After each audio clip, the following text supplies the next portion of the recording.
Good evening, this is the Oscar expert here with Brother Bro, and we're going to predict all the other Oscar categories beforehand besides Best Picture. We did Best Picture, we've done the acting categories, we got to predict everything else. Wait, so, can I make amendments to the acting categories though? Sure, you can make amendments. What do you want? Put Renata Reinsva in? Yeah, but that was in already, right? I put Seyfried in at 5. You can swap Reinsva in over Seyfried right now, okay? I'm going to put Reinsva in. We'll see if that comes true at Cannes. Yeah. Best Actor, we're the same still.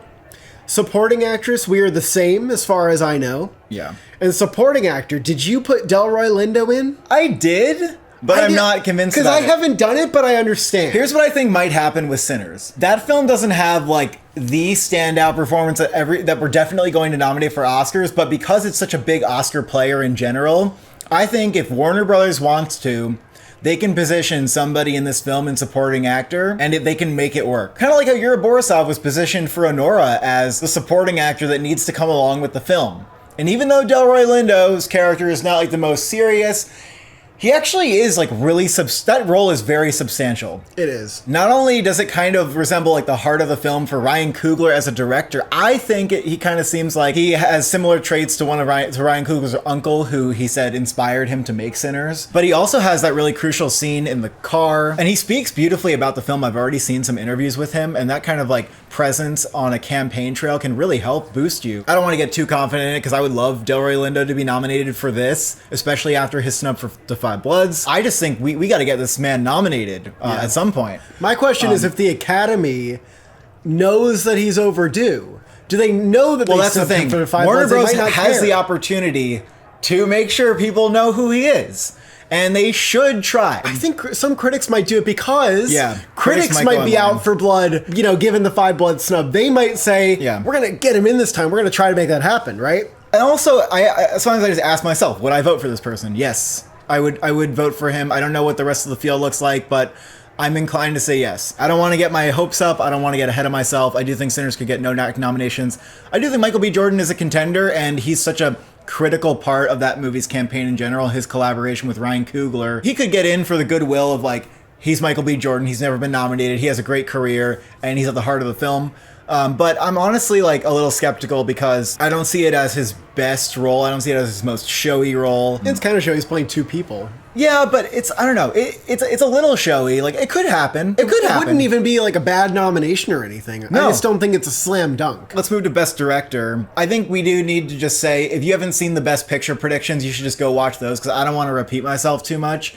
But for the same reason that I have Sinners in at #1, even if you don't, I also have Sinners at #1 for Best Director. Well, if it won Best Picture, it would win Best Director as well. As far as his nomination goes, though, this is not locked the way Best Picture is, because we know that sometimes the Academy gives the middle finger to blockbusters. Well, in the director category. In the director category, yeah. I've seen some people who are like, okay, could get into Best Picture, but directors like, no way, because we know their history. And it's like, hold up.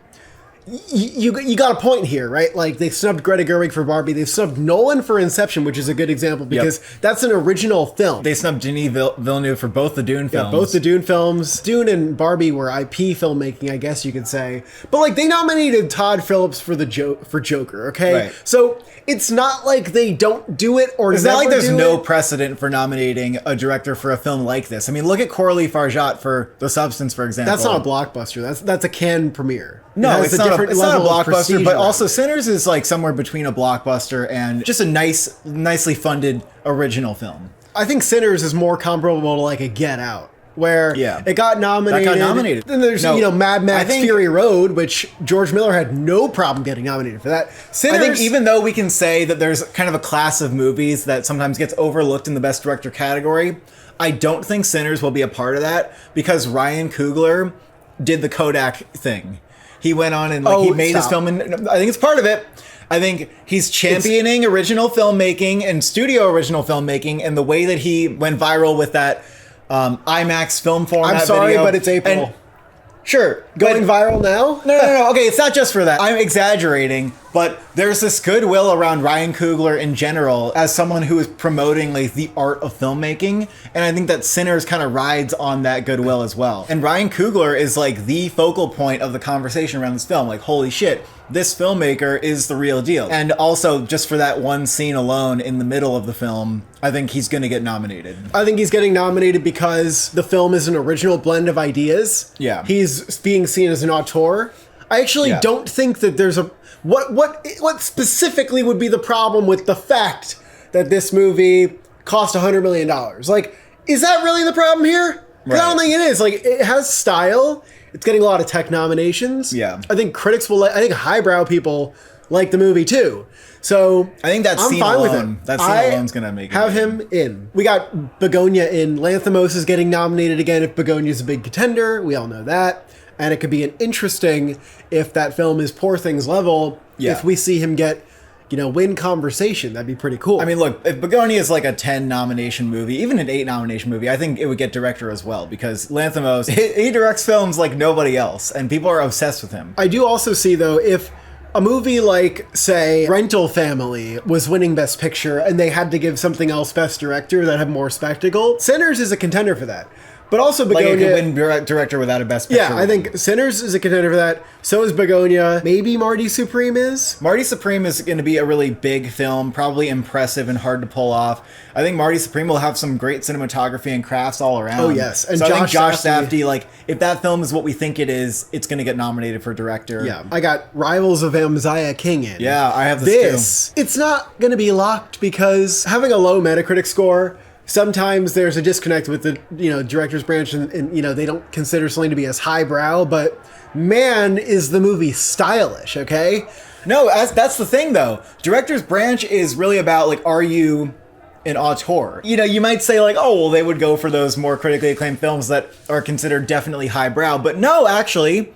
They like nominating Adam McKay for Vice. They nominated Jacques Audiard for Amelia Perez, and he's like an established auteur. Maybe but at the same time, they didn't nominate like Baz Luhrmann for Elvis. I could see this going a little bit either way. Also, they nominated the Daniels. Like some people were skeptical of that. No, Rivals. So when you have like a bold original vision that people are saying Rivals of Amaziah King possesses, then you do get nominated for Best Director like often. I don't think it's a lock, and I know not a lot of people believe in this as like a top 5 movie. Maybe people are seeing this as like a bottom 5, but the hype around this film makes me think like, why wouldn't this also get a director nomination if people are like yelling about the crafts? And I have sentimental value because I gotta try to call somebody from Cannes, and like the international film always gets nominated for director. Love for it to be Joachim Trier. If there's if there's a contender from the Cannes competition, we're not gonna doubt it, folks. Anybody who got burned from not predicting Audiard or Farjat, like. You fucked up. Like, those movies were in the Cannes competition. I mean, it's amazing how strong the status held that if you are in the Cannes competition and you get nominated for Best Picture, you also get Best Director. It's because Cannes has that auteur prestige curation. So Anatomy of a Fall. So if Sentimental Value is nominated for Best Picture, it gets Best Director too. It's just a fact. It's also a fact about Sound of Falling. Right. If that gets Best Picture, if it wins the Palm, it has a serious shot. Anything else from Cannes? I mean, of course, Die My Love. Like, that's on my radar as well. Certainly in the Best Director category, I think that Lynn Ramsey is considered an underappreciated filmmaker who people would love the opportunity to, like Sean Baker or Jonathan Glazer, say, hey, this is like somebody who belongs in like the upper echelon of filmmakers right now. After The Hunt, Guadagnino. I mean, Guadagnino is definitely overdue for a director nomination, considering he does not have one. But After the Hunt doesn't necessarily need to be the most stylish movie in general, like based on just what I'm feeling out from the screenplay. Like, it could be a little more subtle, but Guadagnino always does interesting things with his films. I'm just not sure if After the Hunt is like a top 5 or not. And, it's I don't know. It's just, we have 5 slots. Like, I just can't put everybody in there that I think has a shot. There's one battle after another. I mean, the director's branch seems to like PTA. They nominated him for his past 2 films. Yeah. If the movie is top 5, he'll get nominated. We think that it might not be because a lot of people might consider it, it was very good. It wasn't PTA's best. Yeah. And I think that could hurt him. Also, maybe maybe they'll throw him in because they just really fucking like PTA, even if it's like number 8 for Best Picture. Yeah. Like Rick Yeah. Wrestling got in, and that was probably 9 or 10 or 8. I do or- see this as having more of an uphill battle to get a nomination here, though, especially given that it's like an action thriller. I don't think it's so uphill. It might I have not be at- considered oh, like his yeah. most serious movie. Park Chan-wook for no other choice. Same argument as in Best Picture. Like, it would have to be a contender. He's not just going to get nominated without it being a Best Picture nominee. Do you think Baumbach could get it for Jay Kelly? Yeah. Because What if heard, Jay Kelly's top 3? But I think that Jay Kelly being lighter fare would not help in the directing category. And from my understanding, the film Maybe. is like not quite as like ambitious visually as Marriage Yeah. Story, but it's also not like all the way back to like where he was before. Yeah, I think Jay Kelly would have to be like a top 5 or a top 3 to get into Yeah. Best Director, which it could. It'd be like Banshees of Inisherin, for example. Like, that didn't got into Best Director That's everywhere true. because that was top 3. But again, it would have to be like that level. And you know, the fact that Marriage Story didn't was like, what the fuck? Like, what's going on? Everything else is we're just talking Best Picture at that point. Yeah, I mean, I think Del Toro for Frankenstein, like, I actually don't even know if that would happen if it got into Best Picture. Yeah, everything else is kind of Best Picture, so maybe we don't need to dissect it too much, right? yeah, I'm not. I don't think that the director's branch is going to redeem John Chu. I mean- don't think they necessarily have regrets about that. Let's go to Screenplay. In original, I do have Sinners at number 1. I do. I really think that when people are going, oh my god, you're an original film, that like you combine these genres and you have like all these deep layered ideas, like we're picking apart your movie for the rest of the year, which is what's going to happen, and happen with Get Out. And there's a celebrated auteur who's going to be nominated in director and screenplay, and the movie might be a top 3 in Best Picture.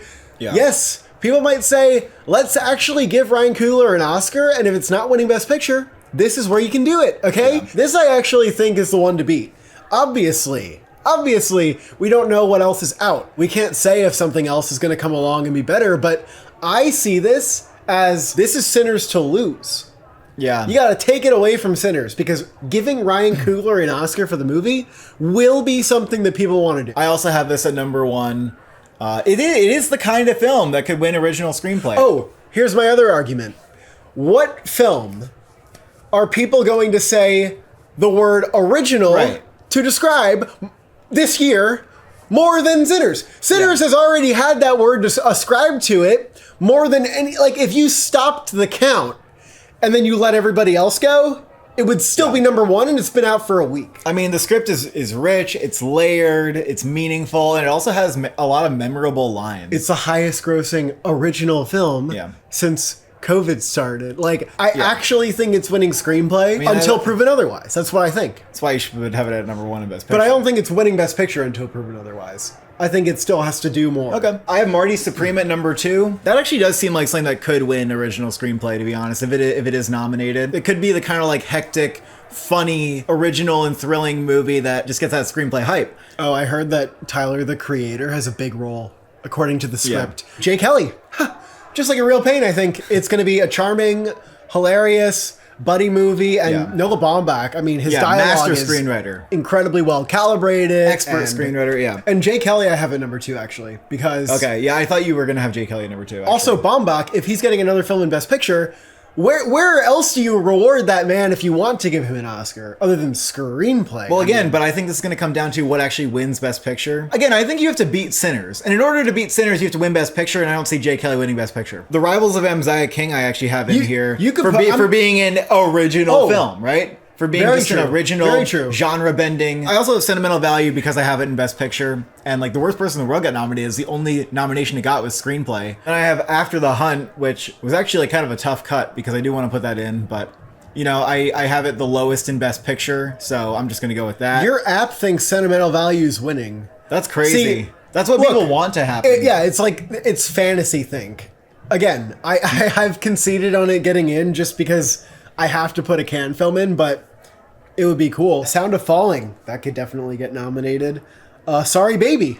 If the competition slims out and we don't have all these movies in Best Picture, then Sorry Baby, I think, can get in. It's really a matter of competition for a film like that. I actually have Rental Family at number 7 because even if Rental Family doesn't crack Best Picture, I wonder if it could be kind of like a Real Pain, where it's funny, charming, gets an acting nomination and a screenplay nomination. I have Late Fame from Sammy Birch because I think May December was such an exceptionally well-written film. Well, she already got nominated for that, so... Sure. She's not going to get 2 lone screenplay No, nominations. I That mean, never happens. yeah, she wouldn't get 2 lone screenplays. Everything else is like, it's the Best Picture conversation again. Maybe Is This Thing On could have a screenplay nomination without a Best Picture nomination, but that's just like a hard thing to do in general. An adapted screenplay, I got Begonia in. One Battle After Another. Man, the movie would have to be maybe like top 6 or 7. It couldn't be bottom 3 for him to win. Depending on the category, like if there's just no top 3 contenders in adapted screenplay, which honestly, like that could very well be possible if Begonia's not a juggernaut, like just from what I'm seeing right now. And of course, we don't really have very good sight right now, but like if One Battle After Another finds itself in a position where, hey, maybe it's close enough to number 1 that like, hey, we could give PTA an Oscar. Maybe people would think, yeah, it's not his best movie, but like, I really want him to have an Oscar. I think that this will get nominated also maybe no matter what. I mean, fucking Inherent Vice got nominated, so. Yeah. I've heard that that's like the most likely nomination that the film could get from a source I feel pretty confident about. I have Deliver Me From Nowhere in here because I think that's a Best Picture film, and as we've seen, you know, even though A Complete Unknown wasn't thought to be like a screenplay movie, it easily made it in there off of being a Best Picture film. Yeah, but it a little bit was because it wasn't a concert movie like Bohemian Rhapsody or Elvis. Yeah, and I think this is also very much like that. Yes, it's a more quiet, reserved film. Oh, I agree. I do think The Life of Chuck may get nominated no matter what. I agree. Having seen it, I could see how people would say that film, you know, had a unique structure to it. You know, maybe they think it was deep. It's a Stephen King adaptation, and yeah, you know, and this it's is a Stephen where King you nominate adaptation. Mike Flanagan. You know, you give Mike Flanagan. That makes sense. It makes sense. I would have that in, and you know, its potential for Best Picture is there. I also have another nomination for a Knives Out film. Wake Up Dead Man. This is like a fair bet, right? I mean, he's pretty consistent. The Knives Out films are both very good, and they both got screenplay, no problem. The second one was maybe a little dangerously close to falling off. Glass Onion, I think, with missing BAFTA. It was a little, it was getting a little dicey. But when it came down to it, I think that category in that year had like not a lot of Best Picture nominees. That's what I'm saying. It depends on that. It depends. If this fills up with Best Picture nominees, then we have to take it out. We'll go down the list. Like, I just don't see a lot of Best Picture films in here. You know, Hamnet could get in, of course. Train Dreams, maybe that gets adapted campaign because people like the source material. It's like a place to nominate Train Dreams if it's campaigned at all. Kind of like maybe May December or something. I don't know. Man, it doesn't really strike me as a screenplay film, but I'm looking at The Ballad of a Small Player here actually for screenplay. I will allow you to talk about Nirvana, the band, the show, the movie now. Okay, I wanted to talk about this in Best Picture, but you wouldn't let me, and I kind of agree, like, it doesn't really have a shot at Best Picture, but the reactions from South by Southwest are so absolutely stellar that I think it's worth discussing the potential of a screenplay nomination. People are praising this film for its originality and the way that it blends documentary and fiction in a way, like, in a way that you're not really aware of, like, it's leaving people looking at the screen and some of the comedic stunts that they performed and saying, how the hell did they do that? In a way, it is kind of brilliant writing. And the Borat films were both recognized for doing exactly that. You know, kind of anticipating like how people would respond to something and adapting around that to create clever scenarios. Like, I actually do think there's potential here. Neon bought it, but people might not like get what this is, and they might think that they don't get to watch it if they don't know what Nirvana, the band, the show is. Yeah, it's a little niche, right? It's kind of a niche I think this thing. film would have to break out. Like, it did get really hyped up reactions, so I'm thinking maybe it could, but even then, would it reach a mainstream audience at all? I just don't know. I mean, like, the hype it got was like insane. People saying it's the hardest they've ever laughed at a movie, the funniest comedy they've ever seen. So I'm really excited for this. And I have no doubt that it's going to be great. Like, The Death of Stalin got nominated, so sometimes they actually will go for these satires. Yeah. This is a place you could honor the movie. Yeah. And you'd be allowed to say so. Yeah. I have no other choice here. Wicked for Good. Like, the first one didn't get in, and I really thought that I was like adamant that the first one was going to get a nomination. It didn't even happen. No. So Frankenstein, maybe there's some potential there. And Avatar, like, you know, Wicked and Avatar. Fuck you. Shush. No, I'm saying Wicked and Avatar are Best Picture films, but they're just not going to get nominated. Bro, they're the first Avatar didn't get a screenplay nomination. It's done. It's not going to happen. Let's put our hands together and go for Best Casting. This is not going to be the same as SAG Ensemble. Casting directors will be voting on this. And I think they're going to care more about things that maybe we've seen pop up with like the BAFTA casting category in terms of patterns. You know, there are a lot of biopics that show up in the BAFTA casting category. And sometimes films with, you know, newcomers do well. You know, where there's a big casting call, or like Mikey Madison from Anora. Anora could have done well in Best Casting. Sean Baker could have had 5 Oscars in one night. Unknowns. So I'm looking, you know, I'm saying Sinners has Miles Caton, Rivals of Amziah King has Angelina Lookingglass, those like weigh well for me. Those weigh well for me. Well, also having a stacked cast, that can't.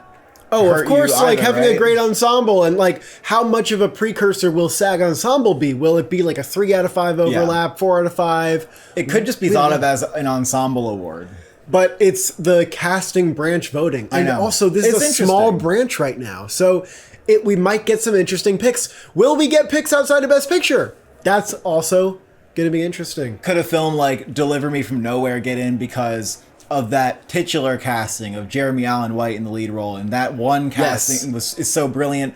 Kind of like how, you know, Joker didn't really have any significant performances outside of Joaquin Phoenix, but that actually got nominated at the BAFTAs. So they could be thinking about it like that as well, which is why I have Deliver Me From Nowhere in here. Yes, I do. And Marty Supreme I have in here for the ensemble. Marty Supreme also has some That's like some wild wonky casting. fucking casting. Tyler, the Creator, and like Gwyneth Paltrow coming back. Yeah. Fran Drescher isn't usually in stuff like this. Penn Jillette, Kevin O'Leary, like bizarre. I think we can't deny too that Wicked would have been nominated for this because people were obsessed with the casting of Cynthia Erivo and Ariana Grande, and this will be their opportunity to give that a nomination. Unless there's like some kind of rule, like, oh, that's casting that you did for the first movie. You didn't do that casting for the second movie. That'd be kind of weird. I don't think they're going to do that, though.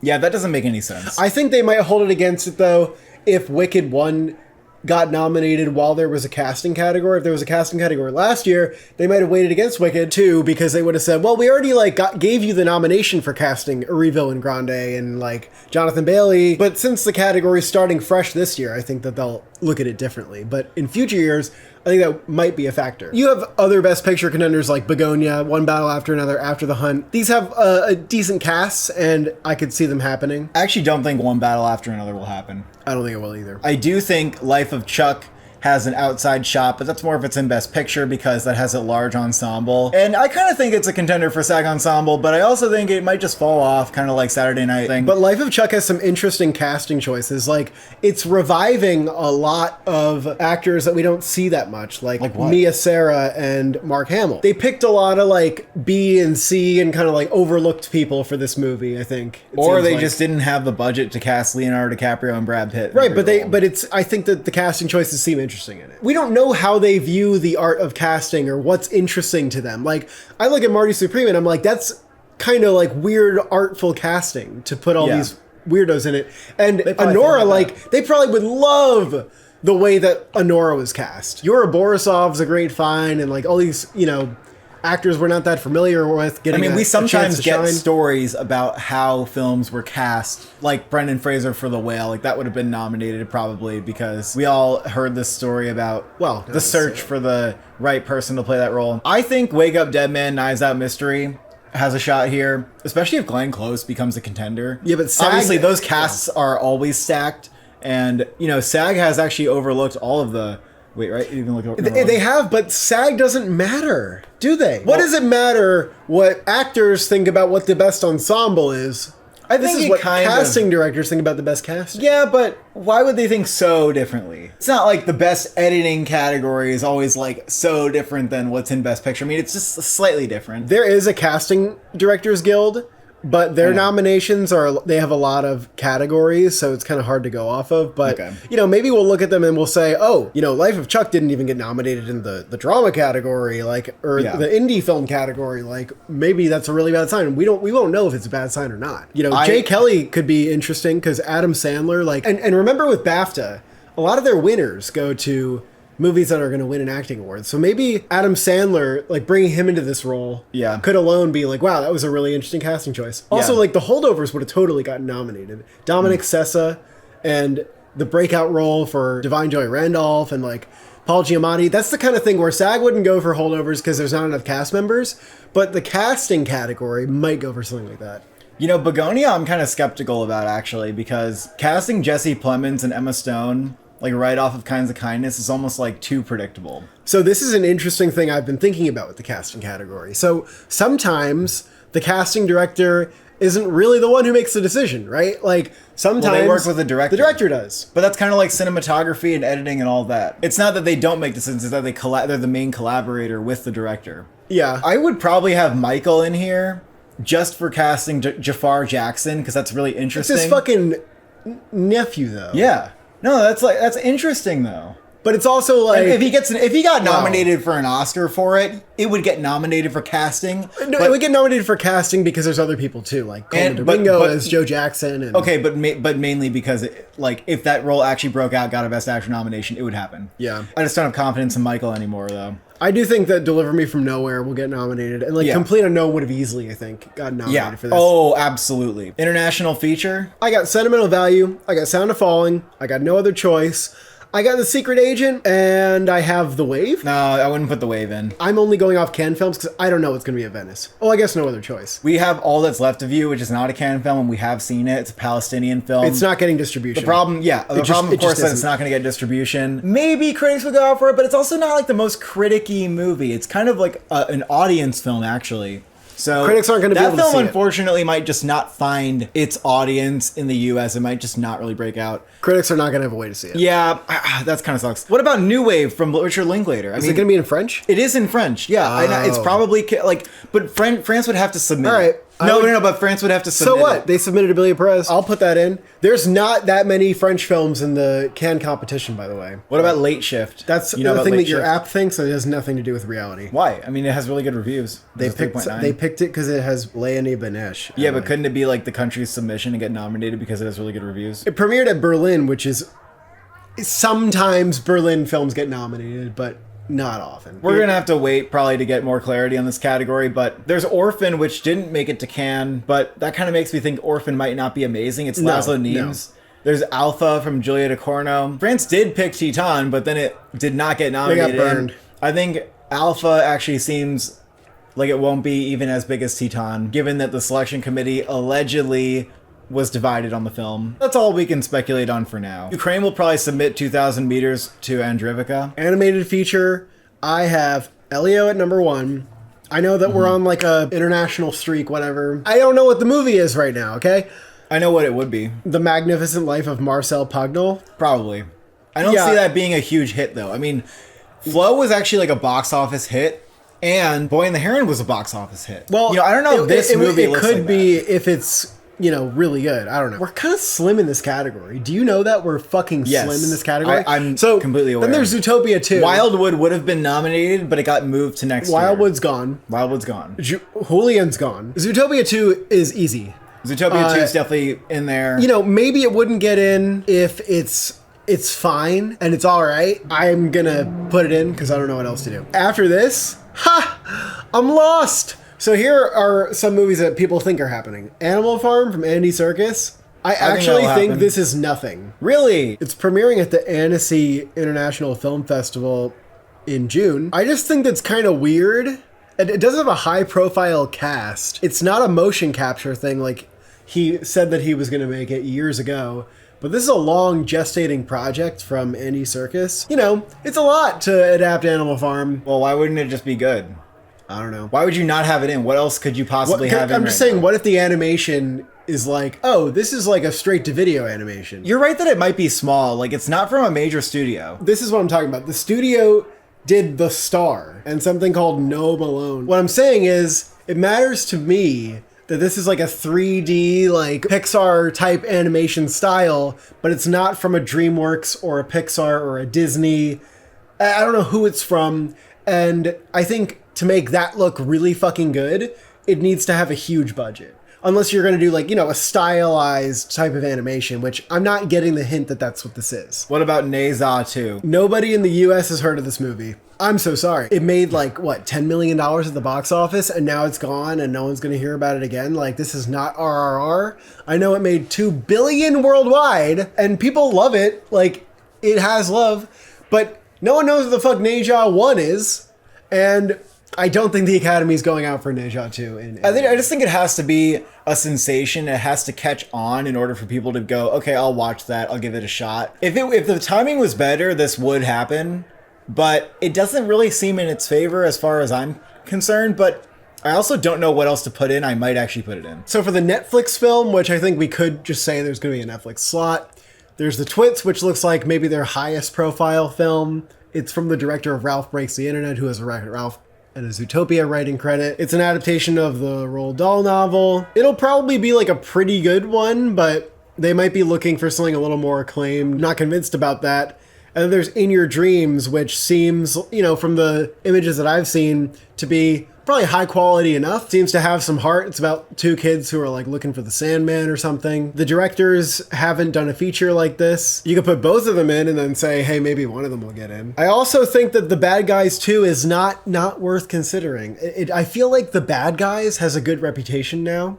And it was very acclaimed, but it came out in like March. This one's coming out in August, I think. It'll probably do better than the first at the box office. I also wouldn't be surprised if it was equally as acclaimed, and it's just, you know, a really solid sequel. So I could see that maybe, but they don't usually like to put sequels in, especially if the first one didn't get nominated. You'd have to be pretty good, you know, like Puss in Boots. So that's kind of where I see the race. Like, I don't know what else is coming out. Well, there's The Day the Earth Blew Up, a Looney Tunes movie, which it already came out. Done. And it's kind of like off the radar for most people, but people do like that film. It's critically acclaimed, but it's done. Some people have Savages in. It's the director of My Life as a Zucchini, but I've seen this film, and honestly, it's kind of a snooze. I just really don't see it happening. It's not amazing. Death Doesn't Exist is in one of the sidebars at Cannes, so maybe there's something there, but, you know, even Flow, that was like Uncertain Regard. That was big. You know, and then there was that Hosanna Vicious animated film that didn't go anywhere. Remember that? Also, the Anne Frank movie at Cannes didn't go anywhere. So, you know, we may... I don't want to put that one in just as a knee-jerk reaction to Flow winning. We can't really give a lot of insight into documentary feature, but I'll just go ahead and say the films that were at Sundance that I think could get nominated. And Sundance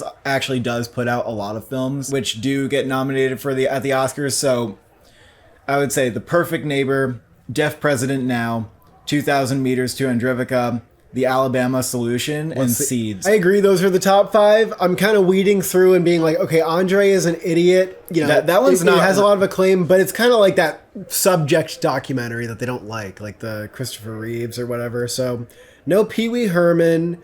The Critics' Choice will give that Best Picture or whatever. There is 2 + 2 = 5, which will be at Cannes, which is about Orwell. But I agree with your 5. Like, I don't have that much to say about other things. Like Predators, I've seen, it's not gonna get nominated. Mr. Nobody Against Putin is number 2 in the app, and that does have like pretty good reactions. I think it came out at Sundance. It's a 3.7. It's about a teacher who goes undercover to see what's really happening in their school, and it's a Russian teacher, so this is definitely like a topical film. Russia, Ukraine. I don't see why this couldn't happen. Sure, you can put it in.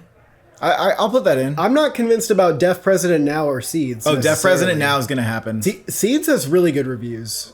It could be like this year's Sugarcane. Yeah, I think there's actually a lot of solid films that have been seen already. There's also a film called The Librarians, which premiered at Sundance, and it has very good reviews too. I don't think so. But I think it's one of the more slight ones. I wouldn't predict that. So cinematography, I've got Begonia in. It probably won't be as insane looking as Poor Things, I don't think. But I think that's fairly reliable. Marty Supreme is Darius Konji, who's been nominated before. He worked on Uncut Gems, and it's said that this film is going to have a very grainy look to it. Sinners, I think, is easy enough to have in. It seems pretty in there. It's doing the IMAX thing. It's doing the 70mm thing. They're even re-releasing it in IMAX in May because so many people want to see it in IMAX. I mean, could that win? And it's also got that one scene, right? So I don't think that Marty Supreme and Begonia are showy enough, though, to win. I mean, I haven't even seen a damn image from them, but still. I don't think Sinners necessarily is either. I have Frankenstein in. Even though I don't have it in Best Picture, I feel like that's safe enough. Makes sense to me. I also have The Rivals of Mziah King. Oh, yes. I heard that the cinematography there is a standout, and there's just some amazing camera work. No surprise if you've seen The Vast of Night. I think this is going to attempt a lot of like crazy shit with the camera. On the outskirts, I have One Battle After Another. PTA hasn't been nominated for doing his own cinematography yet. I think he's doing it in collaboration with Michael Bowman. Yeah, but it's still like he hasn't been nominated for that work. From the trailer, I don't think it's a no-brainer. I don't think it looks like his best looking film. Yeah. It doesn't look quite as beautiful as the others. I'm not saying it has like a bad look or anything, but I have After the Hunt, but I feel like that's going to be a more sparse, like... After the Hunt isn't even Mukti Prom. I don't think it's happening. I think that is a more straightforward movie, if I'm to guess. I have Sound of Falling a little higher. That might be a really good looking movie. If that gets into Best Picture, it could happen. Yeah, I don't really have a strong ranking for the rest of these, but I have Ann Lee here. I have Alice Brooks for Good on the list, but like I don't think that's going to happen after the first one. I mean, she got a little close, but I think it won't get as many nominations as the first anyway. Yeah. Train Dreams, really fucking beautiful movie. Yeah. I could see some people try to get it singled out attention there, but Yeah. I don't know how far Train Dreams is going. I just don't. If it had a bigger named cinematographer, I would say this is possible. Like, obviously, if like Roger Deakins or someone did that, it would be like obviously getting nominated. If Die My Love is nominated for Best Picture, then I think that will get nominated for cinematography. I agree. And Die My Love might get nominated. It honestly feels like one of the films that has a good shot at winning the Palm. No Other Choice, if that was nominated. Right. Hopefully. Hamnet is Lucas Zoll. I didn't hear that it would necessarily get in without the movie, though. What about Nouvelle Vague? New Wave. Richard Linklater's films tend to have like a simple cinematography, but this one is black and white, and it is probably shot on film to replicate the time period. Maybe there's something there. If they borrowed some of the filmmaking techniques from the time, I would consider it more.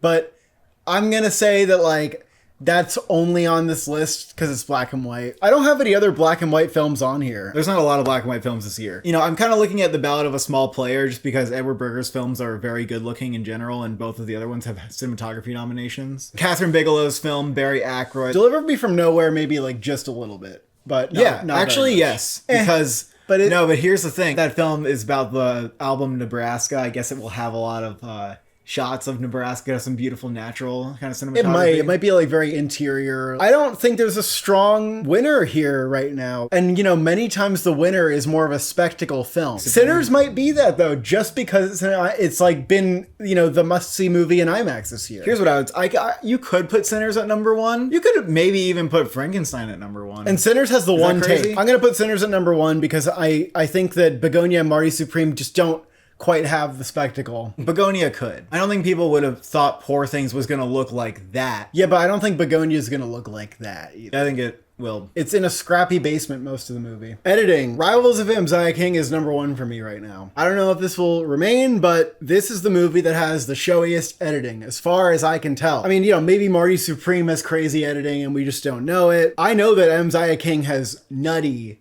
freeze framing and speeding up and slowing down things and montages. Like, that is where the film is experimenting the most, as far as I've heard. It kind of sounds like it's Adam McKay style editing almost. I think Marty Supreme is probably number 2, considering Uncut Gems, the Safdie style, which I think will be here in some regard. Sinners is definitely in here. Sinners would not win editing. I don't know if it would win editing. I'm just saying it's definitely nominated. Yeah, I think it's a top 5 contender. So I think Sinners is top 3. I have Begonia, also thinking that might be a top. The contender. Favorite and Poor Things were nominated, so that film also has a lot of flashbacks, so I could definitely see that happening. Deliver Me From Nowhere, I have that in just because it's a music film. Yeah, but I guess Complete Unknown was not nominated for editing. It's what about it would get edited? It doesn't have like performance. It doesn't have. It's not even a concert. That's movie. A good point. It's not a concert movie. It's not Live Aid. You're right. I have After the Hunt. If that's a contender, maybe. It would be like, perceived as a bit of a thriller, but I don't know if that movie is going to be a top 5. I'm kind of meh about that getting editing. I don't believe in F1. Your app thinks F1's getting nominated. Like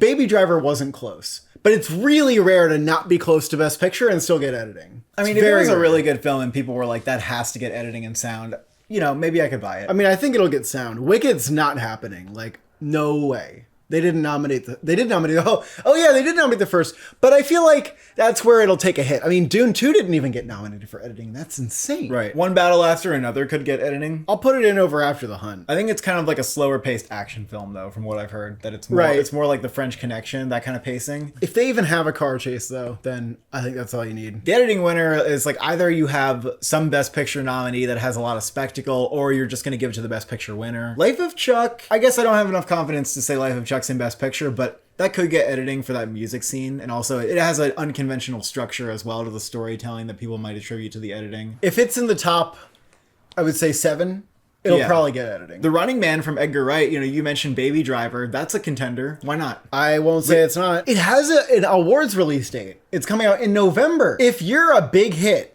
and you have a 90% plus on Rotten Tomatoes, and you make money, and people are really into it, I think The Running Man could be a contender. The premise sounds really interesting. It sounds like it can have some interesting politics while also being really fun. What about Jay Kelly? That would have to be really high up. Yeah, Marriage Story didn't get editing, and that had phenomenal editing, so... I think maybe F1 is fair to speculate about. It's fair to speculate. Everything else is just Best Picture speculation, so... Ooh, No Other Choice. That would be a fantastic nomination because Park Chan-wook's films are often very stylishly edited. You know, if that was a Best Picture film, I could see that going along with craft categories. But the substance got ignored in craft categories, and I'm forever skeptical about, like... I don't know what the hell happened there. In production design, I could put Frankenstein at number 1. I could maybe do that. Wicked could Wicked win again? Do we have different sets? I'm sure we have different sets. But some of the sets are reused. I think that's a problem in terms of it winning.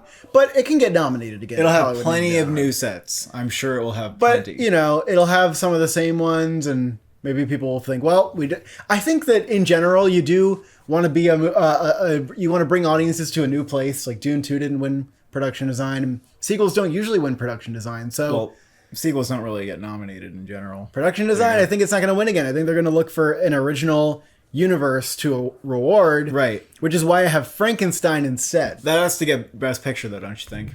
To win production design? I mean, not necessarily. But, you know, probably it'll be a Best Picture.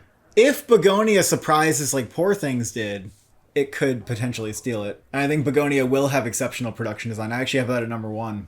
Because I think that might be like kind of original production design and world building, that they could have that option to deviate from Wicked. It'll have showy stuff in there. Maybe it's not on the level of Poor Things. I don't really know. I mean, I think it's not a sci-fi movie. Maybe it'll have sci-fi elements, right? I think it's going to have some stunning stuff towards the end. I put Begonia at number 2 because I agree that even though a lot of it takes place in like a basement, there's a lot you can do with that. I got Avatar in. Do you not have Avatar in? I'm kind of flirting with it, actually. Huh. What are you going to have in instead? Oh, well, definitely Sinners. I think Sinners is absolutely going to get nominated. So I could see how some people would look at Sinners and go, well, you know, there's a barn, there's a main street in the 30s. Is that all we have, really? We're just going off a barn? But it's only because I think people would be excited to do it. They'd be like, you know, I remember that set from the movie. Yeah. I think if you have a memorable, essential set piece, that can be enough. Because it is not the showiest element of the movie. It's not as showy as the costumes. I think just building one giant set like that is good enough. And Sinners, I think, will be the kind of film that they want to nominate in every category. Everyone's going to want to get a piece. They want to get a piece of it. I think so. Yeah, like Vultures. I wouldn't say production design is one of the locks for Sinners, though. Really, I mean, it's a period film, and there was a lot of attention to the sets. You know, it's part Western. They got those old-looking cars. But Avatar, I mean, the last 2 movies got nominated, and you could imagine that even if it doesn't get into Best Picture, it still might get production design. Yeah. That's probably true. But unless they're tired of nominating the film in general, in which case, I really think Marty Supreme is close. I don't know what Marty Supreme will have. I mean, I know it takes place in, what, the 60s or 70s? Well, there you go. It's a period film. It'll probably have a lot of locations because, you know, and it's an expensive movie. I think it will have a lot of locations. Absolutely. I think that's very true. I don't know exactly what we're looking at here, but it's number 6 for me. I have it close behind. I'd need to see a trailer to be more confident. I think The Rivals of Mziah King is actually going to be close for production design too. I don't think so. I've heard people shouting that out. Really, it's a contemporary film. Yeah, maybe that would hurt it. I think Ann Lee, you know, taking place in the 1700s, that should be very, very impressive. Seems more costumes to me, to be honest. How? Oh, it does. How? Oh, because, like, Little Women didn't get production design, for example. Deliver Me from Nowhere, perhaps. No. I don't know if that's a craft movie or not. I don't think that's happening. Hamnet, definitely. I would say Kiss of the Spider Woman, like, there's something there. They have some pretty impressive sets in that movie. No. No? Golden Age musical style sets. Yes. And a prison. Big Golden Age style musical sets. One of which was kind of abstract and dreamlike. I'm telling you, Kiss of the Spider Woman is not an awards contender. It's just not. It's not going to be a blip on the radar when awards season happens. You're right, but if it was a blip, it could get production design. Phoenician Scheme, I mean, it's funny. Everyone knows it's not even happening. Because if his other films, which we know are very acclaimed and exciting, can't even get in. Like, he hasn't gotten production design for any film except for the one that got Best Picture, right? It's as though he's been making Wicked Part 2 and 3 and 4, like, just sequels to his own films, and they're like, we already did that. I'd like for Mickey 17 to be nominated here. I think this is one of the only categories that has a sliver of a shot in, but it's not happening. No, it wouldn't happen. I do want to shout out Battle of a Small Player for production design. What? Though. For casinos? Yeah, they might have filmed in real. They probably filmed in real casinos. Well, Conclave got production design, and that that's like because you can't real. film there. Well, it looked like it was real, and it wasn't. That's because you can't film. Well, they'll use a combination of sets.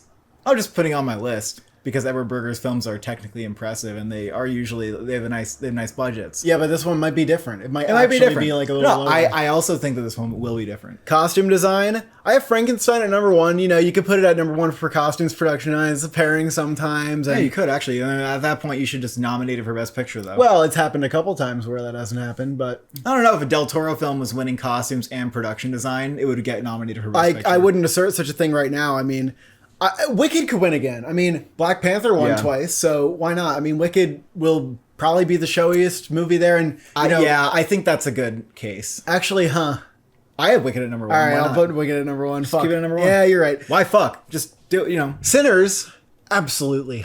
That one take, Yeah. where they have fucking costumes from different decades. Oh my god, that alone, it's done. You think It's that over. was like the big costume moment? You think there's a bigger moment? Well, I mean, I guess I didn't mean to like suggest a new kind of like costume moment thing, but the costumes that I remember were just what the main characters wore.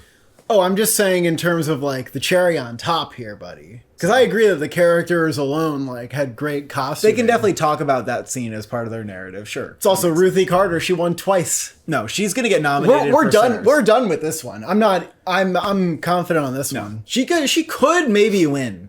She could maybe. I win. think that's possible. Marty Supreme.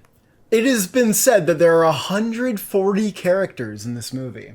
I don't know what that means. I don't know what you classify as a character, but I think that there are a lot of people that are being dressed up in this movie. Well, every movie has a lot of people. Yeah, but it's a dressed up. period movie. And then Gwyneth Paltrow's red dress, like we've Right. seen that. I think that there will be a lot here.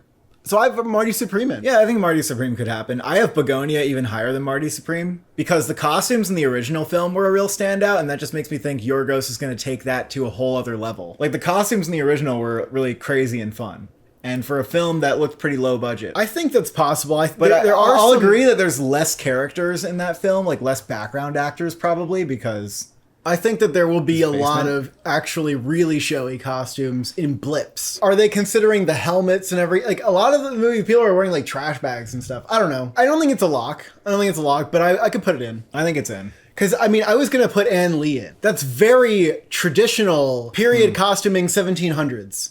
That could be its only nomination That's for all you fair. know. Stuff like that can get nominated anyway. Well, that's also why I have Hedda in here pretty high up, actually. I have it like in the top 10. Your app is nuts. They think Mother Mary is number 6.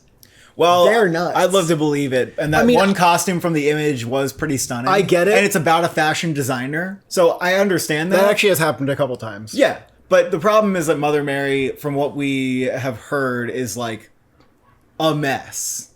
A mess. Yeah, and avoid just uh-oh. utter avoidance. Oopsie. I mean, The Green Knight was a pretty spectacular in many categories, completely ignored. I would say Kiss of the Spider-Woman has a chance too, and fuck you a little bit because this one's actually kind of real. Colleen Atwood's doing one battle after another, but that's too contemporary. I don't think that's going to happen. Oh, Colleen Atwood, Kiss of the Spider-Woman. What do you know, buddy? You can't tell me this isn't real. Jennifer Lopez's astonishing number of costumes. Completely transforming her each time. She's like a spider lady. This is the best shot that the movie has. Yeah. Except for maybe supporting actress. That's not even gonna happen. I mean, Colleen Atwood did Beetlejuice, and was not nominated. I know. Oh, Hamnet's like also like very much in contention. 1500s. Like, Yeah, I think that could get nominated for costumes, even if it didn't get Best Picture. I mean, I wonder if we're being silly by having Begonia in instead. But then again, No. We have to have Best Picture movies in instead. But I will put Hamnet at number 6. I think that's actually probably the best case for Well, it. I think Ann Lee might have a really good case. Deliver Me From Nowhere, I mean... I know Complete Unknown got it, so people might be getting psyched out. But that was a period bigger movie. Oh, Complete Unknown was a bigger budget movie. It had a lot more costuming. It was just But we wouldn't have said that production. about a film about, like, Buddy, this regular old New Yorkers. This is Bruce from the- Springsteen in his house. Costuming, a legendary musician is always good for costumes. But he doesn't perform on stage. I know. He's wearing the jacket and the plaid. I know, but that's kind of what A Complete Unknown was also. No, it's not. Yeah, it is. It's a guy who, like, hangs around Greenwich Village chain smoking. That was a lot. They had an incredible amount of extras in that movie. Sure, but you could say that for this film probably. You don't really know what the film's going to be like. The memoir that it's based on is a lot of him writing stuff in his house. I could put the movie on the list, but I don't think it's going to happen. In makeup, Frankenstein, like the Lordy, bam, you could win off that. I would say that Michael will get nominated even if it's just part one. Really? Because there's a lot to do with Michael Jackson. Actually, well, no. If he doesn't become like fully adult Michael Jackson, then no, they'll save it for the next one. Yeah, I feel like when he becomes like the light-skinned Michael Jackson, then they're gonna nominate that for makeup. Actually, apparently they're doing some visual effects for that to correct it because it just didn't look quite right. Wicked for Good. I think you have to. That was easily in last time. You have to say that for now. So this is actually tough because I don't know if I buy the Smashing Machine. The work on him is very subtle, and you know we've seen the trailer now. No, I don't think it's subtle enough that he's not transformed. No, it is. It's like Kidman being the Ricardos. It's like no, it's not. Jolie and Maria and Kristen Stewart and Spencer. Yes, it fucking is. It's way more than that. What is it? Tell me what it is. Side by side? There's a ton of prosthetics on his face. There's a ton? A ton. There's not a ton. There's a lot of prosthetics on his face. There's not. Also, I think the Smashing Machine might be so not a contender that it's not even in consideration for makeup. Because it's not that showy. Again, right. But that's the problem, is that it might not really be a contender. I think it's mainly his forehead. They gave him like a bigger forehead to make him look more brutish. Obviously, his hair is different. I think his nose is prosthetic. I'm pretty sure that's a prosthetic nose. It might be a little... I guess I understand what you're saying, but he does look very different, and I don't know exactly what it is. I think it's the kind of thing that is not showy enough that it can necessarily stay on as a non-Best Picture thing. Like a different man. Well, especially if he's not nominated for Best Actor. Right, right. And, you know, do we think he's nominated now that the trailers come out? I don't know. I think the film looks amazing. I'm also not sure that Dwayne Johnson seems like he's going to be incredible in it either. He looks like he'll be very good in it, and it looks like it'll be a good film. What do you think about 28 years later? I mean, full body zombies, but however, they don't really nominate this stuff. Like, there's been zombie movies. They just don't really get nominated. But yeah. I think 28 years later, honestly, like, it will be good. I think it looks pretty good. Yeah. Daniel Boyle being back, I think, is important. And some of the zombies, like, that's full body shit. That's like Nosferatu shit that they did last year, kind of. I feel like they would prefer to have one creature to hone in on and nominate. I could see this being a contender if there aren't many other options. You're right, though. They usually like one monster. They don't usually like when you have a horde of zombies and you can kind of not really make out them that well. That's why Frankenstein works. Right, of course, of course. What about Sinners? Because Sinners would not get nominated just based on the work alone in most years, but because it's in Best Picture and it might be the kind of movie that every branch wants a little piece. I mean, what do we have here to work off of? Makeup-wise, fake blood. A lot of period hairstyling. That's not really that big of a deal. The vampire teeth. Okay, now we're maybe getting somewhere. At the end, though, Jack O'Connell, he starts to get this like big mouth thing going on, where his mouth starts opening up as he's burning. That's the biggest thing. He becomes like a different creature in that last scene. He's got like the nails and stuff. Right. There's something there, maybe. Some of the makeup to me looked a little fake, I gotta say. Like, some of the wounds were obviously like popping out of the body. I don't think there's that much impressive, like, I don't think it's stellar, amazing, like year best makeup in Sinners, but there is a lot to point to because there's some blood and gore, I guess. Right? Isn't that really it? It's like Jack O'Connell in the ending. It's vampire teeth. That's easy. All right. I can buy those at Party City. All right, here's an off the beaten path contender here that I want to give to you. Good Luck, Have Fun, Don't Die is a new movie from Gore Verbinski. Right. And there was a description from a test screening that said there's a lot of amazing visual effects, including very original creature design, Gen Z zombies, and imagery reminiscent of Annihilation. This movie we could consider for visual effects and makeup. If there's creature design and zombies. Usually there's not a lot of zombies in the lineup. Vampires and zombies are kind of similar. We can't have like 28 years later and this movie and Sinners.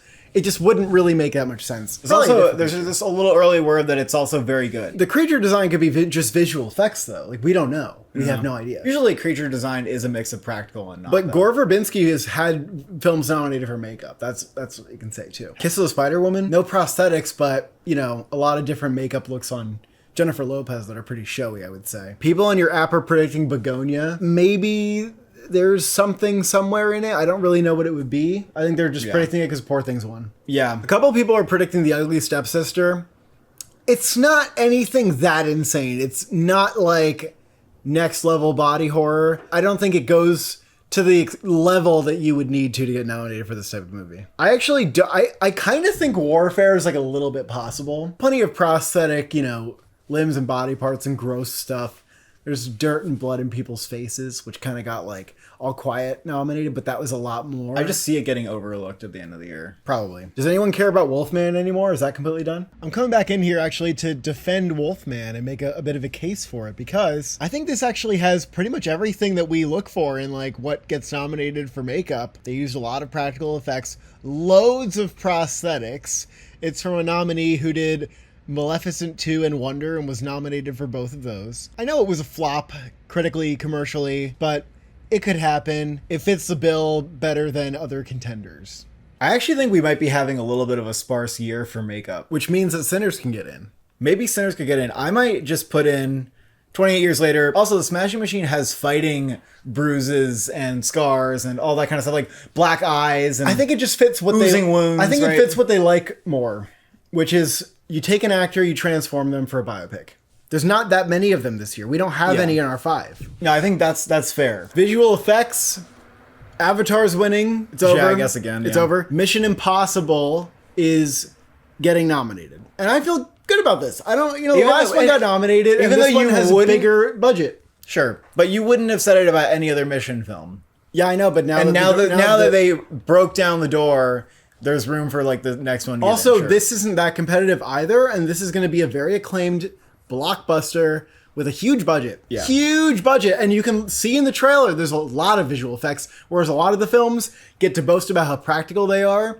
And I'm sure that there's some practical stuff in this movie, but like there's a lot of visual effects in this movie. Right. For sure. And then Wicked for Good. Look, the first one got nominated. Like, I doubted it. It could get snubbed here, but it seems like it's a lot of the same shit. You have talking animals. You have flying around on a broomstick. I'm not sure. Fantastic Four First Steps. It's a Marvel movie that will probably be decently received, and one of the characters is a CGI man. They love nominating Marvel films. They do it as much as they can. Yeah, I was thinking more though that Superman would be that kind of movie that would. Oh, I have both. Actually, Superman, a DC film. Yeah.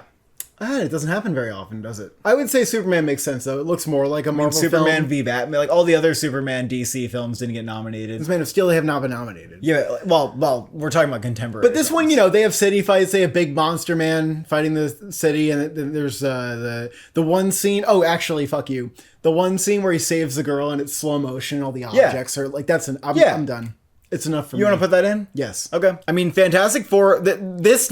He looks like a monkey. They love monkeys. They love monkeys. Look, okay, there's a robot. There's a fake robot person. Look at him. PlayStation 2. I spy 2 fucking CGI characters. This is more epic. They go to space. They hang out in the water. They go to the city. They ruin the city. It checks the boxes, doesn't it? Look, but is Superman and Fantastic Four getting in? Yeah, why not? Both? You can say it for now. Okay, well, let me Give me alternatives. Let me poise to you Frankenstein. Ha! Who? I don't know. Yeah, I know. I don't know. You don't have anything to say. Shape of Water didn't even get nominated. Good luck, have fun, don't die. I actually think that could get nominated. I'm not going to say I haven't seen an image from the movie. I'm not going to go off of Jurassic World Rebirth. I think there's a point there because Gore Verbinski, again, Lone Ranger got fucking nominated. Some of the Pirates movies were cutting edge, but yeah. I don't know what the fuck's going on. It has zombies? Okay. I don't know what that means yet. Gen Z zombies, sci-fi movie. I don't know what that means yet, though. I don't know. It's sci-fi. I don't know what it means. I don't know how big the budget's probably not that big. What about Jurassic World Rebirth? I don't see why they haven't nominated lower. Any of them. Really? They didn't nominate Jurassic? Oh yeah, they didn't snub Jurassic World. That's true. Every single one has not been nominated. Why would they be impressed this time? Because they're already flaunting that they shot this movie on film. Okay. If it's actually good, and there is a chance that this one's actually good. I'm impressed so far visually with Jurassic World, and I say that as a major, I just don't even know if I'm going to see the movie because I don't think I care. But I'm just saying it looks good from the trailers. It doesn't. No, it actually does. If you didn't know it was Gareth Edwards, you wouldn't have said a thing. By the way, I did not know it was Gareth Edwards. Okay. Well, visually it looks slightly better. That's not that big of a deal. They've snubbed There's all a of lot them. there. That's all I'm saying. They've snubbed all of the dinosaurs so far. Yeah, but Jurassic World getting snubbed was unusual. That was like an anomaly that it got It wasn't an anomaly because they said no again and they said no again. You know, I guess we're kind of tired of the Jurassic World series. That's what I'm saying. But this could try to like bring you back in. You know, I think it's trying to reel the audience back in. So Tron Ares we got to talk about really? because the last one got nominated. But I watched the trailer for this and it looks like slop. Like I'm thrilled that, you know, 9 Inch Nails is doing the score, but other than that I couldn't care less about the movie and I don't think it looks particularly like visually impressive like that other Tron movie. Maybe F1 could be an interesting. But they don't. That's not in the sky. Oh, it's not in the sky, but maybe they have all the car crashes weren't for real, obviously. All the car crashes? Are there a lot? Well, I guess there are going to be a lot of car crashes. Debris flying places. I mean, Ford v Ferrari did this. Debris flying places. So Ford v Ferrari Such had an unsophisticated conversation. I think that there's probably some interesting visual effects there. They probably added in some of the cars entirely. And also, a lot of the movies at the top are kind of boring. They might want to nominate something that's a little more sophisticated in its use of visual effects, which could be F1. I also have to say that Mickey 17 is absolutely not. No. Absolutely not. And Sinners. No way! Really, you really think Wicked? I just feel like no. I feel like it's not going to happen again. Because if you remember, Cole, the only reason Wicked got nominated was because they had a Wicked Palooza, and there's no way it would have gotten nominated without that. What? Yeah. Wicked had a lot of visual effects shots and it was in Best Picture. I know, but we weren't even predicting that it would get nominated because it's the kind of thing they like to look over. Yeah, I know. And like yet that. it got in. So why wouldn't I So now second time around, you know, they cool off a little bit. What do you mean? They still have... The goat didn't die. There's probably more animals in this one. There could be more animals. Because it's more Save the Animals, right? The animals might have gotten it in for all you know.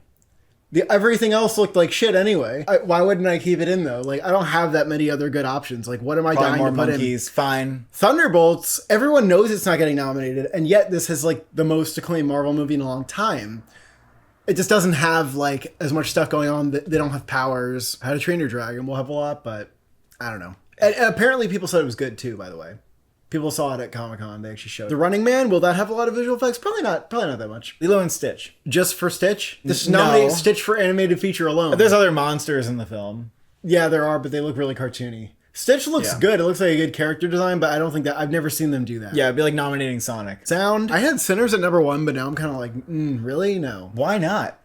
Just because it's only music. There's no sound effects. Here's what I'm going to say. It has enough to get nominated, and at that point... people just need to perceive it as having sound to win. Because it's like sort of a musical, people will... Yeah, but what do you think of when you think of Sinners and sound? Like, I think of, you know, maybe some of the mixing where they're walking around in the space. There's also guns. Yeah, but I wouldn't vote for it, you know? I just wouldn't. Like, I wouldn't vote for it to win. I wouldn't vote for it to win. I'm doing what I did before. I'm putting F1 back at number 1. Really? And here's why. I know that I don't have it getting any other nominations. Maybe it'll get visual effects, I don't know.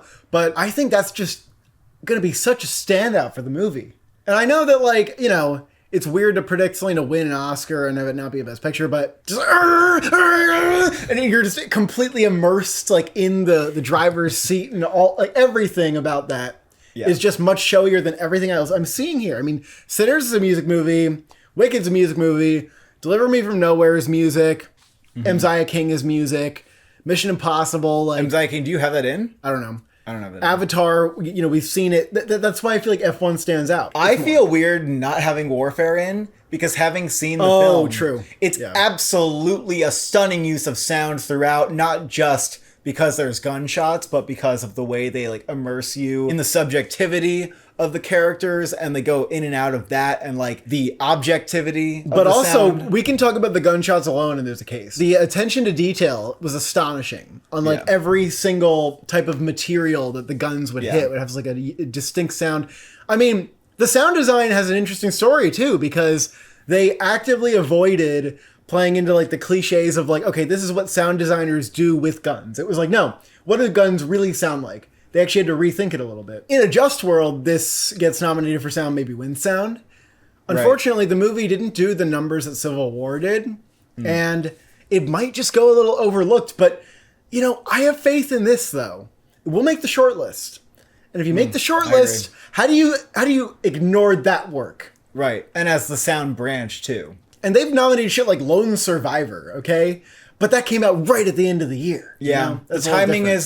The timing is off for it. The fact that it's not like a huge spectacle, the fact that it didn't do amazing at the box office, it's not a blockbuster, it's an indie film. It feels like it has a lot going against it, but on merit alone, it's absolutely there. The work is stunning. But is it more than like Deliver Me From Nowhere? This is the thing.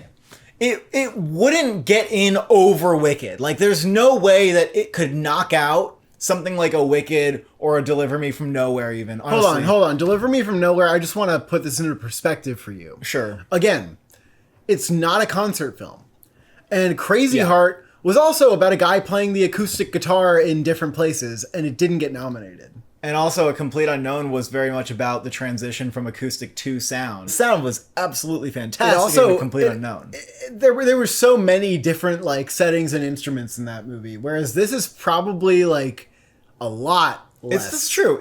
There's maybe a world where it's not a huge standout. It could miss. Okay, actually, one of the sound guys did Star is Born, Joker, and Complete Unknown, and West Side Story, and JFK. Been nominated before. Okay. Yeah. They're getting some high. Another sound design. And the other sound designer is the guy who like has been nominated 20 times for Bohemian Rhapsody. He got nominated like 10 times for all of James Mangold's film once again. Okay, I'm done. Absolutely. I'm done. Deliver Me From Nowhere's in. Avatar's easily in. That's like a lock, right? Yeah. That's a lock. Maybe Sinners is not as much of a lock as we think, right? Sure, if the competition is enough. I mean, the competition to me is Mission Impossible, because the last one got nominated. This one seems pretty epic. A lot of sound design. You have Mission Impossible in there? Well, it's on the long list. Oh, yeah, true. And Warfare, which is just amazing work. Right. Like, pristine work. Warfare and Mission Impossible are really good picks. But again, we saw that last year. Amelia Perez and all the music films got in. So if you're in Best Picture in your music film, like, you're probably going to get nominated. You're probably a better bet than like, these movies on the outside. Of course, that includes Wicked and Deliver Me From Nowhere. And Sinners, I think, is included in that as well. Maybe to a lesser extent, though. Rivals of Mziah King is kind of a music movie, but I'm not sure there's enough there. The Running Man is actually going to be stunning in terms of sound as well. I mean, Edgar Wright's known for putting sound and music together in some really creative ways. One battle after another, I don't see that for sound, really. I mean, we were saying, like, oh my god, it's a car chase movie, but... It has guns, too. I think the competition's beating it. I would say Deliver Me From Nowhere and Wicked and Avatar, we can't really negotiate. No. We can't really... F1's happening, too. You little bitch. I think it's probably happening, and I will put that in. I think Sinners is still a good bet. I know. I have it above Warfare, Mission Impossible. It doesn't even have to make sense. Warfare is just the kind of thing where I know I'm just going to be going blue in the face saying it should get nominated, and then it just doesn't. I gotta say, though, they nominated some unexpected war films. Like, they nominated that 13 Hours movie for sound editing. But again, Warfare probably would have gotten a sound editing nomination. But now that it's one category... we're just done. Exactly. So score, I got Sinners at number 1. Ludwig could pull a hat trick here. It's so impressive. It's like, it was the one nomination that even a skeptic would say, maybe there's a shot right there. When you have that film where it starts out with like one Oscar nomination potentially, and then suddenly like the whole cruise ship comes along. Get Out, I'm thinking of, like, people were saying maybe that just gets original screenplay because the screenplay was so impressive. Well, if it gets into Best Picture, it could win. The Substance. Maybe just makeup. Oh, actually, since we're here for Best Picture, it's going to win Best Makeup now. Right, the one that makes the most sense is going to win if you're getting all those nominations. The score stands taller, I think, than every other element in a sense. And I do think it's going to win. I think this is the craft to beat for Sinners. It's the one to beat. What else is going to come out this year to get people that excited? Oh, I can say. Okay, please. I actually think there's a couple really, really exciting things here. One is Begonia. I mean, Jurgen Fendrix, like... I have that at number 2. You listen to everything he's put out, man. He put out a song called Jurgen Fendrix Freestyle, and it's, like, unbelievable. It's actually unbelievable. His album is the most eclectic thing I've ever listened to, and the Poor Thing score is amazing. Yeah. Like, he's a Renaissance music man. Begonia, I mean, what fertile ground... to add in some really quirky elements into that story. Yeah. That score is going to bang. That's all I can tell you. Absolutely. If it's incredible, like, maybe that can threaten the win. Yeah. And then there's One Battle After Another, which is Johnny Greenwood. I mean, look, if that movie is pretty firmly in Best Picture, some people will want Johnny Greenwood to finally win, right? Oh, win. Wow, I didn't know we were going there. Why shouldn't he? I mean, he's To be honest, you know, from the trailer, I'm not getting the sense that the music is going to be his best. I do think this is in the top 5, though. I'm not sure this comes along if it's not in Best Picture, but I have The Rivals of Mzia King. I do as well. That's said to be a standout. It's amazing how many categories you can put this movie into. It really That's is. why I have it in Best That's Picture. why, like, and just people saying it stands out immensely in all of these craft categories. Like, you really have to, put it in. Like, do we have a choice? I have it in 10 slots. Like, I'm actually amazed. Do you?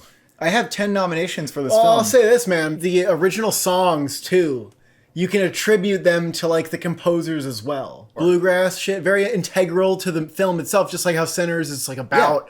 The genre of blues music is about the genre of bluegrass music. Oh, and Sinners as well. Lied to Me, for example, in Sinners, is composed by Ludwig Göransson. Ludwig Göransson put every genre into the movie, so... There was a vampire theme. Like, there's just so much in Sinners. It's absolute maximalism overload. It's maybe the most maximalist score I've ever heard. Like, it's insane. Frankenstein, I have that in. Frankenstein, yeah. Now, Desplat, he's been picking up a lot of L. He's on a losing streak right now. He just can't seem to get in there, right? People are like, yeah, you've been in here. He had a long streak where he got, like, I don't know, he's probably like over 10 nominations. He was getting nominated every year. He was getting nominated all the time. And now we're like fatigued. We have Desplat fatigue. I think if the work is like really good, it'll happen. Yeah, I mean, he got nominated. Last time was 2020. It's like his biggest gap. Frankenstein could easily bring him back. I mean, that's probably going to be an awesome score. Listen, let's be honest. He didn't get nominated because they ignored the Wes Anderson stuff outright. Yeah. Pinocchio was animated, and there's a bias there. Yeah, that's it. That was all that happened. Yeah. And then the Midnight Sky, like a little bit, but that, like, people actually did think that was going to happen. That's it, though. Frankenstein will just be a bigger contender. Sure. Than all of those. It just will be. Absolutely. No, there's no reason. That's why I love my lineup. I think I'm on good standing to be pretty right about it. Although One Battle After Another is definitely shaky. Yeah, I put that at number 5. I have Marty Supreme at 6. We don't have a confirmed composer for here, but it might be Daniel Lopatin, and if it is, I need to see that band nominated for an Oscar. Maybe they'll use like a lot of music from the time, and it'll be like how some Scorsese movies don't really have a score. You know, I have more films to cast a shadow of doubt on One Battle After Another. Especially after The Hunt, the Reznor-Ross duo. And they weren't nominated for challengers, but they like picked up a Golden Globe and a Critics' Choice Award for that film. They weren't nominated because it was too techno for the Oscars. You know, we don't really know what they're going to bring to After the Hunt because they bring something different to every single film. But we actually absolutely have to be looking out for that. Also, I have to say, Volker Bertelmann. Yeah, he's doing Ballad of a Small Player. He also is doing the Catherine Bigelow film. I mean, Life of Chuck, if that was look, I'm just losing faith in Life of Chuck, to be honest. Given that it's an indie film coming out in the summer, and it's probably not going to be Neon's priority at the end of the day. I do think that maybe could get score if it's nominated. Hamnet, there's no credited composer, so maybe they don't have the score composed yet. Totally fine. We'll wait for one. Ann Lee, Daniel Blumberg, Mr. Oscar winner, Daniel Blumberg, composing all the original songs. That's a really big role for him. It's in charge of what the music sounds like for this film and what the score sounds like. I mean, I'm definitely considering that too. Bringing a lot of old-timey instruments to life again. Maybe. That's going to be a great score. Wicked for Good, I have it actually pretty low, even though the first Wicked got nominated, because that kind of seemed very on the bubble. It just leaped over challengers. Like, to me, it was number 6. There weren't that many other options. It barely got in, and I just think it's going to have less of a likelihood of happening a second time around. I don't think so. Bryce Dessner for Train Dreams, that was a great score, but he also had a great score for Sing Sing, and he wasn't even considered close for that film. So trying to consider animated films, and I guess the only one I would really point out is Elio, right? This is actually Rob Simonson who composed The Whale. The Whale score was like a little divisive, but I actually thought there was, I thought it was really good. I don't know that Rob Simonson is a Chris Bowers or Michael Giacchino level composer, but Pixar films have really good scores, and this is his first one, so I'm really curious what he does for it. Also, Fantastic Four, I gotta say. Stop. There's been a lot of hype for the score, and it's Michael Giacchino. They hyped it up like right from the beginning. They were like, one of the main selling points of our movie is that Michael Giacchino's like eating. Even the Batman didn't get nominated. I know. I'm not putting him in. I'm not putting him in. I'm just saying. I want to shout out Jay Kelly. There's no composer on the film right now, but Randy Newman was nominated for Marriage Story, so there's a chance the score could be exceptional. Yeah, I feel like Randy Newman doing Marriage Story was a very special kind of thing. for him to do a movie like that. It was like, wow, Randy Newman's doing this, and he's just freaking 8. I don't see that happening with Jay Kelly, but, we'll look out to see if they announce a composer. We just gotta look out. Also, White Noise had a great score from Danny Elfman. We can move to original song. At number 1, I do have Cynthia Erivo's song from Wicked. I know some people probably, would love for I Lied to You from Sinners to win. I have that winning right now. No. Cynthia Erivo is going to be the classic. She's going to belt her ass off. It's going to be a major ballad. She's going to cry. And it just is more original song winning material, I think. I Lied to You is a great track and it has a cool use in the movie, but I mean, it's not as much of like a showstopper like vocal performance. Sure, but so unique. Why wouldn't they like something so unique? Just not to win. No, it could win though. But Erivo gets the Oscar. I agree that But Erivo is a good argument against it, but Sinners has the stuff that if you didn't have Wicked and Cynthia Erivo, it could win. Which song's getting more radio play? The Ariana Grande one also might get a whole lot of radio play. Maybe Ariana Grande would win, but I feel like Cynthia Erivo, it just feels more right for her to get like the song win. But I have both of them getting nominated because it seems very substantial to me that they're both doing songs, even though there's a lot of competition here. Do you think there's another song in Sinners besides I Lied to You that could get nominated? I'm not sure about There is. They'll probably campaign the one in the credits. I don't know if Dangerous counts too. That's like a Haley Steinfeld thing, but it's like only in the credits. Dangerous isn't good either. It's like I'm dangerous, like I'm a vampire, like I don't know. It's like Haley Steinfeld singing like as her vampire character. It's kind of weird. But Last Time I Seen the Sun could make sense though. Yes, Last Time I Seen the Sun is the one in the credits. Really good song. I would like to see it nominated. It'd be unfortunate though if it got nominated over I Lied to You. No. I Lied to You is going to be the play. Like that's easily getting in, and I'm not sure if there's a second one. I listened to it again, and I didn't really see as much of a problem with there being an absence of lyrics. Like there are plenty of lyrics in the song. In I Lied to You. Yeah. It would barely matter if there were less lyrics, though, right? But I'm just saying that, like... There were the song gets kind of overshadowed by the production at a certain point. Yeah, people might think of it as Goranson, like, taking over with the score, but I do think it was a song, and it was also score, and that's fine. Rivals of Amziah King. One of the songs will be nominated from there. Yeah. I don't know which one I have TBD. Dear Me, Diane Warren, Relentless. She did a song with Kesha for her doc. The song exists. It's already out. It's over. Diane Warren's getting another nomination. Happens every year. Not every year is this competitive for songs. Oh, huh. No, this year isn't. She's the competition. This year is an anomaly for songs and Best Picture films. If we get Amziah King, Sinners, Wicked, Deliver Me From Nowhere. We don't know if we're getting Deliver Me From Nowhere. This is speculative. Okay, so you don't think Bruce Springsteen's going to sing a song for that? He might, but I don't know yet. Okay. And if he was, would you have him in over Diane Warren? Because that's over Diane Warren. It's Bruce Springsteen. Maybe I have to kick out the other song from Wicked. Absolutely not. Buddy, both of the Wicked songs are extremely in. I do think that Bruce Springsteen getting nominated is a fantastic opportunity. And he got snubbed for The Wrestler, and nobody knew what the hell happened there. And this is a good redemption. Well, it's about him too, so it's like it's his year. Yeah, I fucking know. It could even win, like how Elton John won for Rocket Man. Yeah, no. I mean, the problem here is that the song wouldn't be in the film, right? I mean, if it's a biopic, it'd be in the credits. But they love credit songs. What are you talking about? They like credit songs, but usually credit songs don't win. The Judas and the Black Messiah one did. That was a crazy. But that was all credit songs that year. So yeah. But I have the Diane Warren, and so until I hear for sure that the Bruce Springsteen song exists, I'm not going to have that in yet because I don't even know if it's a thing. And Diane Warren, she's a thing. It doesn't matter what the movie is. Also, the song is called Dear Me. In a word expert, there's Relentless at the top. So just be right about that. Try to be more right. Maybe. Something from Ann Lee. Why not? Something from Zootopia 2, perhaps. Yeah, but even Zootopia 1, they said that's for babies. Yeah, Mother Mary, no. I'll say this. Usually I shit on the song category and I don't like it because it feels like all you have to do is be like Lady Gaga and just like put your song in the credits and you get an Oscar nomination. It just feels like the easiest way to get one. But I actually am excited this year because of Sinners, but also like Wicked's gonna have some bangers. And Amziah King and Ann Lee. Yeah. I actually am excited original this musical. Year.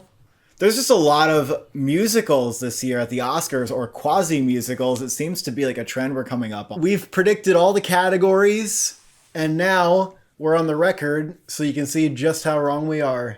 And it's amazing how soon I have to go to Cannes. It's 2 weeks. Amazing that we already got a contender. Shamefully, we didn't even have Sinners on the list on the first videos. Thank you for watching. Thank you for subscribing. Do you have Sinners in 10 plus categories, or are you going to be wrong about that?